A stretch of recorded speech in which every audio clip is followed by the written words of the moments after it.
ശ്രീമന്നാരായണീയം ദശകം 13 ഹിരണ്യാക്ഷവധം ശ്ലോകം 3.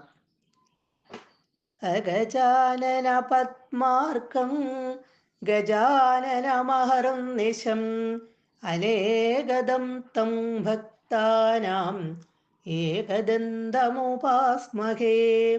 സരസ്വതി നമസ്തുഭ്യം ഭാരതീ ജ്ഞാനരൂപിണി വിദ്യാരംഭം കരിഷ്യാമി സിദ്ധിർഭവതു മേ സദാ. ഗുരുർബ്രഹ്മാ ഗുരുർവിഷ്ണുർഗുരുർദേവോ മഹേശ്വര ഗുരുഃ സാക്ഷാത് പരം ബ്രഹ്മ തസ്മൈ ശ്രീ ഗുരവേ നമഃ. ഓം നമോ ഭഗവതേ വാസുദേവായ.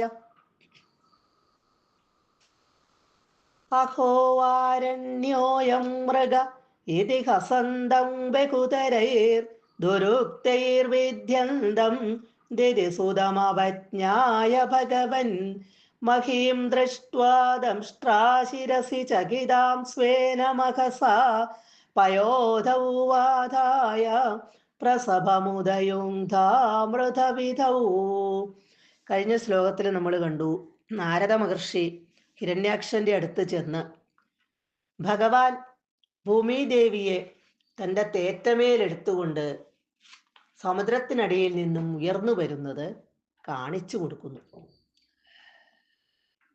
ഹിരണ്യാക്ഷൻ നാരദൻ കാണിച്ചു കൊടുത്ത വഴിയിൽ കൂടി നേരെ ഭഗവാന്റെ മുന്നിലേക്ക് ചെല്ലുകയാണ്.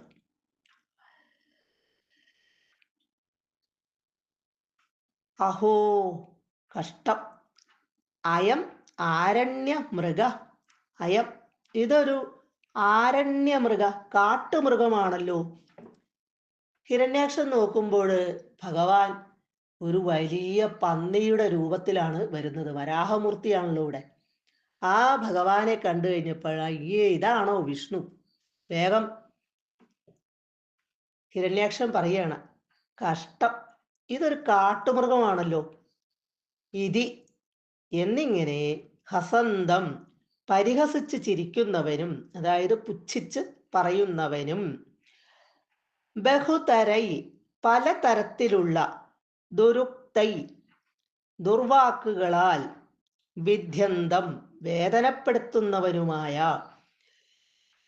ഇതൊരു കാട്ടുമൃഗമാണല്ലോ, കഷ്ടം എന്ന് പറഞ്ഞിട്ട് പലതരത്തിലുള്ള ദുർവാക്കുകൾ, മോശമായിട്ടുള്ള വാക്കുകൾ അങ്ങോട്ട് പറയാൻ തുടങ്ങി ഹിരണ്യാക്ഷൻ ഭഗവാനെ കുറിച്ച്. അങ്ങനെ ഭഗവാനെ കുറിച്ച് മോശമായിട്ട് പറഞ്ഞ് ഭഗവാനെ വേദനപ്പെടുത്താൻ ശ്രമിക്കുകയാണിവൻ.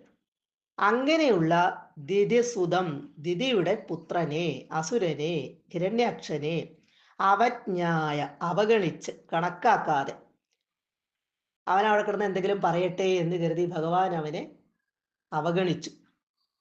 ഭഗവാനെ അവിടുന്ന് അവനെ കണക്കാക്കാതെ ഭഗവാനെ അവിടുന്ന് മഹീം ഭൂമിയെ ദംഷ്ട്രാ ശിരസി, ദംഷ്ട്രയുടെ ആ ശിരസില് തലപ്പത്ത്, ചകിതാം ദൃഷ്ട ആ തലപ്പത്ത് ഇരുന്നു കൊണ്ട് പേടിച്ച് വിറയ്ക്കുന്നതായി, ചകിതാം പേടിച്ച് വിറയ്ക്കുന്നതായി, ദൃഷ്ട കണ്ടിട്ട്. ഭഗവാൻ നോക്കിയപ്പോൾ ഭൂമിദേവി ആ തേറ്റയുടെ അറ്റത്ത് ഒരു മുത്തങ്ങയുടെ വലിപ്പമേ ഉള്ളൂ കാഴ്ചയിൽ.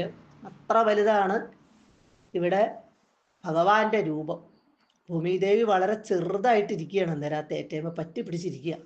ആ ഭൂമിദേവി കിടന്ന് പേടിച്ച് വിറയ്ക്കുന്നത് കണ്ടിട്ട് സ്വേന മഹസ, സ്വേന തൻ്റെ, മഹസ പ്രഭാവത്താൽ, തൻ്റെ ആ മഹത്തത്വാൽ, പയോധൗ ആദായ സമുദ്രജലത്തിൻ്റെ മീതെ, പയോധൗ പയോധി എന്ന് പറഞ്ഞ സമുദ്രം, ഇവിടെ ആ സമുദ്ര ജലത്തിൻ്റെ മീതെ, ആദായ അവിടെ അങ്ങോട്ട് ഉറപ്പിച്ച് നിർത്തി. ഭൂമിദേവി ആ സമുദ്രജലത്തിൻ്റെ മുകളിൽ അങ്ങോട്ട് ഉറപ്പിച്ച് അവിടെ അങ്ങോട്ട് നിർത്തി. എന്നിട്ട് പ്രസഭം പെട്ടെന്ന്, തൽക്ഷണം തന്നെ, മൃതവിധൗ ഇവിടെ തൽക്ഷണം തന്നെ, അപ്പോൾ തന്നെ, പെട്ടെന്ന്, കൂസാതെ എന്നൊക്കെ അർത്ഥം പറയാം. മൃതവിധൗ യുദ്ധം ചെയ്യുന്നതിന്, ഉദയുങ്ധ ഒരുങ്ങിപ്പുറപ്പെട്ടു.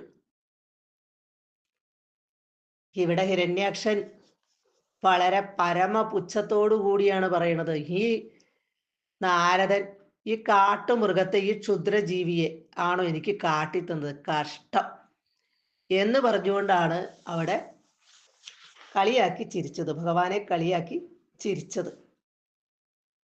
എന്നിട്ടാണ് ആ ഭഗവാനോട് വേദനിപ്പിക്കുന്ന തരത്തിലുള്ള ദുർവാക്കുകൾ പറയാൻ തുടങ്ങിയത്.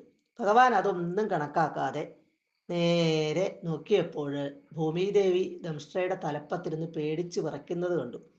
വേഗം തൻ്റെ ആ പ്രഭാവം കൊണ്ട്, മഹത്വം കൊണ്ട്, തൻ്റെ ആ കഴിവ് കൊണ്ട് സമുദ്രജലത്തിൻ്റെ മീതെ ഭഗവാൻ ആ ഭൂമിദേവി അങ്ങോട്ട് ഉറപ്പിച്ച് നിർത്തി. എന്നിട്ട് അപ്പം തന്നെ ഹിരണ്യാക്ഷനോട് യുദ്ധം ചെയ്യുന്നതിനായിട്ട് ഒരുങ്ങി പുറപ്പെട്ടു.